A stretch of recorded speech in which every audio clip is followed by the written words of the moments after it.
हाथरस के अंदर जो घटना हुई है वो पूरे देश के लिए निंदनीय है। पूरे देश में उसकी निंदा की जा रही है।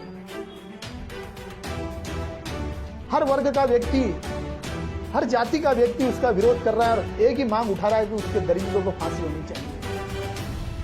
लेकिन इस हाथरस की घटना के साथ मैं आप सभी का ध्यान इस देश में चल रहे हमारी बहन और बेटियों के साथ लगातार हैवानियत के खेल का भी खुलासा करने आया।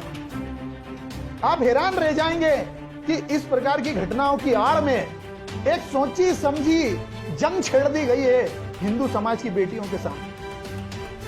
एक सोचा समझा षड्यंत्र चल रहा है इस देश की बेटियों के साथ। लेकिन इस देश के अंदर हाथरस की घटना को जिस प्रकार से उछाला जा रहा है, जिस प्रकार से समझाया जा रहा है कि दलित समाज के भीतर एक आक्रोश पैदा हो जाए सवर्णों के खिलाफ, कि सवर्ण जो हैं इस देश के जो तथाकथित उच्च जाति के लोग हैं वो इस देश के दलितों के साथ लगातार अत्याचार कर रहे हैं।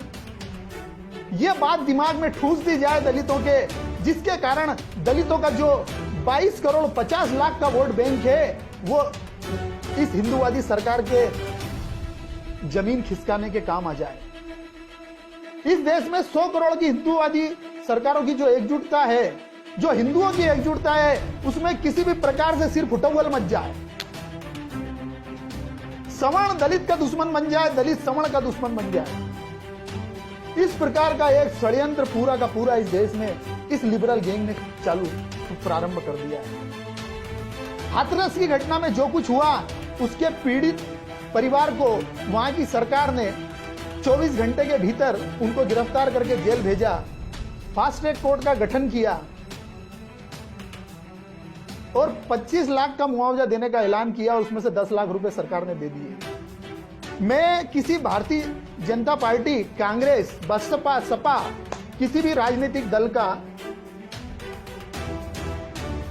प्रवक्ता नहीं हूं। पहले ये सुन लेना, समझ लेना।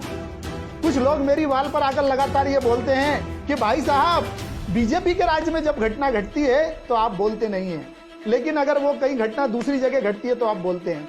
तो ये मेरा प्रमाण है। और इसके पहले भी आप मेरी वाल को जब भी देखेंगे तो मैंने इस देश की बेटियों की, इस देश की माइनॉरिटीज की, इस देश में जिस पे भी अत्याचार हुआ है बिना जाति भेद किए मैंने उसकी आवाज उठाई है। मैं अपनी शक्ति से, अपनी बुद्धि से, अपने सामर्थ्य से इस देश के लोगों की आवाज को जितनी प्रबल तरीके से रखने की कोशिश कर रहा हूं या करता हूं, वो मैं किसी पे एहसान नहीं करता। ये मेरा नैतिक दायित्व है। मैं भारत माता का पुत्र हूं।